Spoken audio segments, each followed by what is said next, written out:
Itago niyo na lang ako sa pangalang Joel. 29 years old. Isa akong nurse. 2002 nang malipat ako ng trabaho sa isang government hospital sa Maynila. Kakaiba ang working environment kaysa sa dati kong trabaho sa probinsya. Busy. Walang pakialamanan sa buhay. Basta trabaho lang, tapos uwian na. Nassign ako sa emergency unit ng hospital. At dahil sa location ng hospital, normal na sa amin ang makatanggap ng mga dugoang pasyente. Karamihan sa mga ka-duty ko ay babae at may mga asawa na.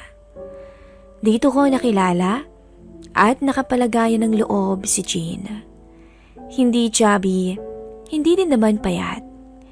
Shoulder length ang straight na buhok at may pagkakoreana ang itsura. Hindi gaanong maputi, hindi rin naman maitim. Sa edad niyang 31, mukha pa rin siyang dalaga kahit na may isang anak na. Seaman ang asawa niya, kaya't every 9 months lang sila kung magkasama. Nasa 5'4" ang height ni Jane at masasabi kong sexy siya kasi maganda ang korte ng katawan at walang bilbil.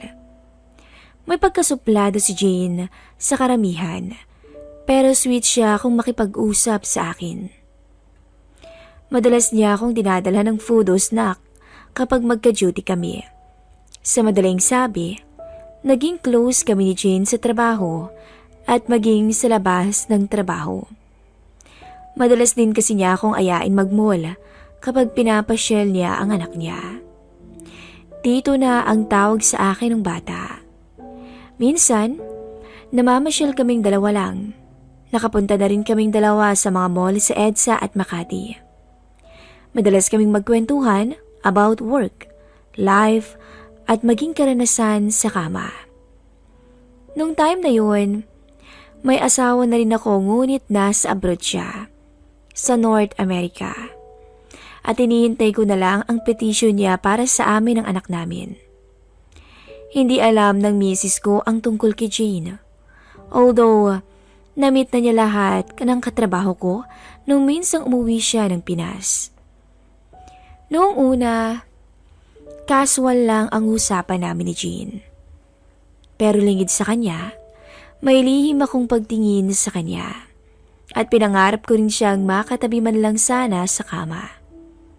Napakaganda ba naman ang palagi mong kasama? Minsan iniisip ko rin na baka may gusto rin sa akin si Jane. Kasi madalas nga kaming magkasama kahit sa labas ng work. Pero ayokong umasa at baka ma-disappoint lang ako sa huli.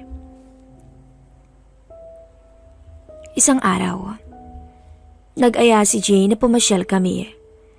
Weekday off kasi namin yun, kaya pwede kaming lumabas.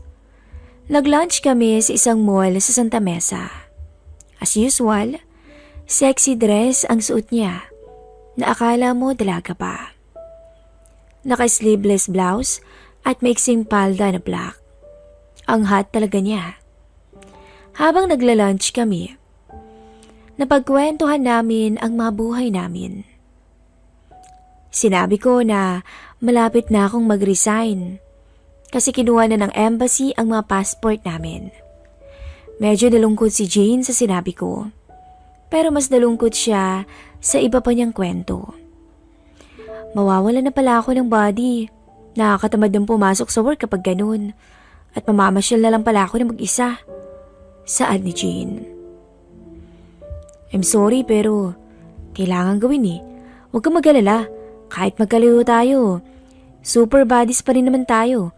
At every time uuwi ako, dadalawin naman kita. Buti nga kung maalala mo pa ako eh. Bakit naman hindi? Paano kita makakalimutan? Ikaw yung pinaka-sexy na naging kasama ko sa trabaho. Nag-blush si Jean, pero may lungkot pa rin sa mga mata. Kung sexy ako, bakit nakahanap pa ng ibang asawa ko? Tanong niya. Nagulat ako sa sinabi ni Jean. Base sa litanya niya, Natuklasan niya na may ibang babae ang mister niya sa may Bulacan. Dalaga pa raw at nag-aaral pa ng college. Kaya daw pala madalas to sa Bulacan kapag bakasyon. At ang dahilan daw nito ay pumupunta lang sa mga kapwa seaman at opisyal niya sa barko. Nalaman din daw niya na pinag-aaral ng mister niya yung babae ng nursing. Pangit na ba ako? Kapalit-palit na ba ako? Alam kong meron pa siyang ibang babae sa ibang bansa pero pati ba naman dito? No comment ako sa pambabae ng asawa mo. Kasi malamang kahit ako baka ganun din ang gawin. Pero ang di ko lang siguro magagawa, ayaw magkaroon ng pag-aaralin para lang sa pansariling aliw. Jane, hindi ka pangit. Para sa akin napakaganda mo. Mabait na asawa, mabuting nurse at matalino. Hindi ka kapalit-palit. Bolero, pare-parehas kayo. Sabay pahid ng luha sa mga mata niya. Tara na nga, maglakad-lakad tayo. Samahan mo akong bumili ng mga damit. Naglakad-lakad kami. Nakaya po siya sa braso ko para kaming magjowa ng mga oras na yon. Hanggang narating namin ang women's department. Akala ko mga blouse o jeans ang bibili niya. Underwear pala. Habang namimili siya, tinanong niya ako kung anong maganda. Sabi ko sa kanya lahat yan maganda, lalo na kapag suot mo na. Napili niya base sa tinuro ko ay black at red na medium lace na halos see-through talaga. Napaisip tuloy ako na sana masilayan ko yun na suot niya. Sabay ngiti ko. Oh, bakit ka napapangiti dyan? Anong iniisip mo ha? Di bali, makikita mong suot kong mga tono. Sabay ngiti at kindat niya sa akin. Pinagpawisan talaga ako sa mga sinabi niya. Pagkatapos niyang bayaran ang pinamili niya, nag-aya naman siyang maglibot pa sa mall. Angkla ulit siya sa braso ko. This time, nakadikit na siya sa akin. Hindi ko na halos marinig ang mga sinasabi niya sa sobrang intense ng sitwasyon namin. Pero ayoko pa rin magpahalata na apektado ako sa sitwasyon. Tara, no tayo ng sine? Maaga pa naman Sulitin natin ang day off natin. Kasi bukas, panggabi na naman tayo. At siguradong busy na naman sa ER, akong daya. Aya niya sa akin. Sa loob ng sine, sa balcony kami naupo at sa gilid. Alam ko maganda yung movie, pero wala yon sa isip ko, kundi si Jean. Iniisip ko kung nangaakit ba siya o sinusubukan lang ako. Sobrang lambing ni Jean sa akin ang mga oras na yun. Hindi siya kumakalas sa braso ko habang nakaupo kami. Maya-maya, kinuha niya ang kamay ko at nilagay sa hita niya. Hanggang sa namalayan ko na lang din na unti-unting binubuksan niya ang zipper ng pantalon ko. Kung maglolo ko man ako, pwede bang sa'yo na lang ako pumadol? Bulong niya sa malambing na boses. Sa puntong yun, ay lalong naging intense ang sitwasyon namin. Kaya hindi na namin tinapos ang movie. Inaya ko si Jay na mag-hotel. Pumayag naman agad siya. Grabe ang excitement ko ng mga oras na yon. Hindi ako makapaniwala na aabot kami sa ganun.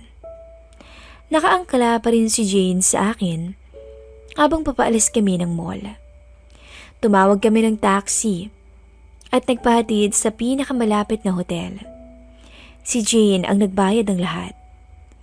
Pagdating namin ng kwarto, ay masuyong halik ang ginawad namin sa isa't isa. Hanggang sa magkatinginan kami, mata sa mata at walang kumukurap. Tila binabasa namin ang damdamin ng bawat isa habang nakadagan ako sa kanya. Alam mo, first time kong magtaksil sa mister ko. Sana Huwag kang magpigil o makonsensya. Mag-enjoy tayo sa day off natin. Namumungay na sabi ni Jane sa akin. Sa totoo lang, matagal ko na ring inasam na mangyari sa atin to. Pero di ako makapaniwalang aabot talaga tayo sa ganito. Ang ganda mo kaya, Jane. Tinulak ako ni Jane sabay bangon sa higaan. Huwag mo na akong bulahin. Dahil bibigay naman talaga ako sa iyo eh. Shower muna ako. Sunod ka ha? Nauna si Jane patungo sa banyo. Tinitingnan ko siya habang naglalakad. Hindi ko pa rin maisip na ang pinapangarap kong katrabaho ay tuluyan ko nang makakatabi sa kama. Sa puntong yun, agad akong tumayo at sumunod kay Jane sa banyo. Hanggang sa di na lang ako makakilos ng tuluyan. Nang masilayan ko ang makamandag na ganda ni Jane habang nagsishower.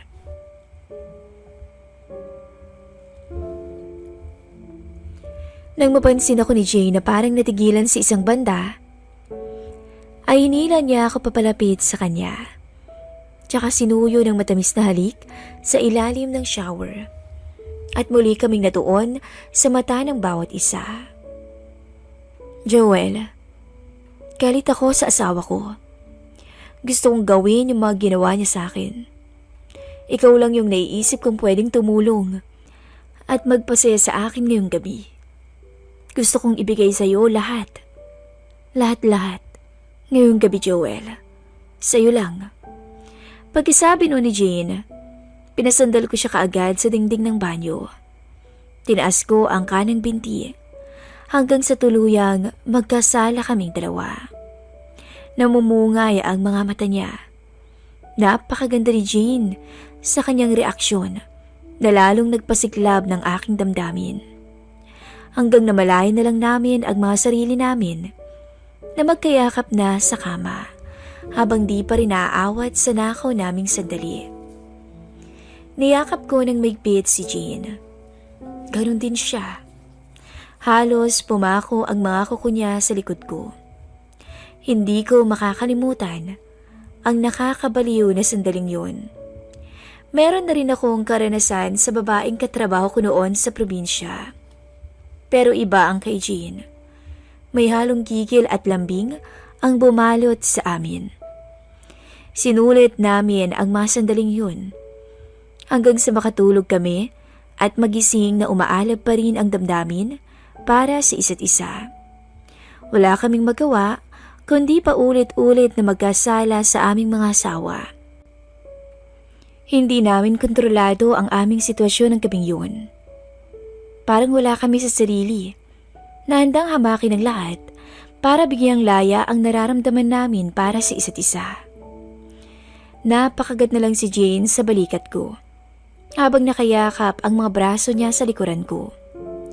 Parehas kaming humihinga lang humupa ang masidhing damdamin. Salamat, Joel. Pero sana, huwag mong isipin na ginamit kita para makaganti ako sa asawa ko. Ginusto ko to, kaya no guilty feelings. Salamat din, Jane. Actually, lalo akong nagkagusto sa'yo dahil sa namagitan sa atin. Tapos iniisip ko pa nga kanina, what if marinig tayo ng mister mo? Exciting na. Nakaganti ka pa. Kinurot niya ako sa bewang. Next time. Promise, mauulit to. Sabay alis niya at pumunta ng banyo. Pagbalik ni Jane, ako naman ang nag-CR. Nakita ko siyang nakasuot nung binili namin sa department store kanina. Wow! Ang sexy mo, Jane ah. Bagay na bagay sa'yo yan. Sabay yakap ko sa kanya. Ngayon, nag-ayos kami parehas. Halatang lukot ang mga damit namin kaya napatawa lang kami. Tumawag kami sa counter para mag-check out. Binayaran ni Jane ang bill, sabay kiss at ngiti sa akin. Yumakap siya sa braso ko at sabay kaming bumaba sa hotel. Sumakay kami sa taxi nakaabang sa baba at nagpahatid kami pabalik sa SM Santa Mesa. Pagdating namin sa mall, lumipat lang kami ng taxi at nagpahatid na kami pauwi. Sinabihan ko ang driver kung saan ibababa si Jean. Casual na lang ulit ang mga usapan namin habang nasa taxi kami, pero magka-holding hands kami.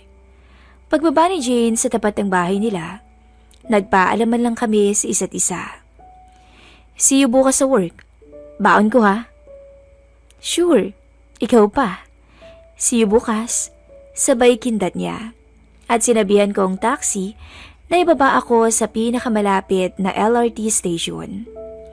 Simula noon, ay mas naging makahulugan at malalim ang pagkakaibigan namin ni Jean. Alam namin hindi pwedeng maging kami dahil may kanya-kanya na kaming asawa. Ngunit minsan ay hindi talaga namin maiwasang lumagpas kami sa aming limitasyon bilang magkaibigan. Dahil sa totoo lang, ay higit pa sa ordinaryong katrabaho o kaibigan ang turing namin sa isa't isa.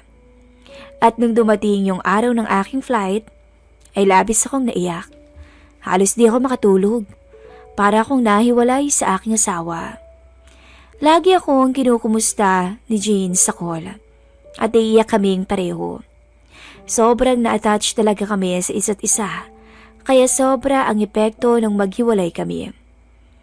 At isa pa hindi ako kampante na iwan si Jane sa asawa niyang babaero. Kaya pag may pagkakataon, ay kinukumusta ko talaga siya. Gusto kong siguraduhin na maayos lang siya. Dahil kahit papaano, ay minsang binahal ko siya katulad ng pagmamahal ko sa aking asawa. Hanggang dito na lamang po at hanggang sa muli.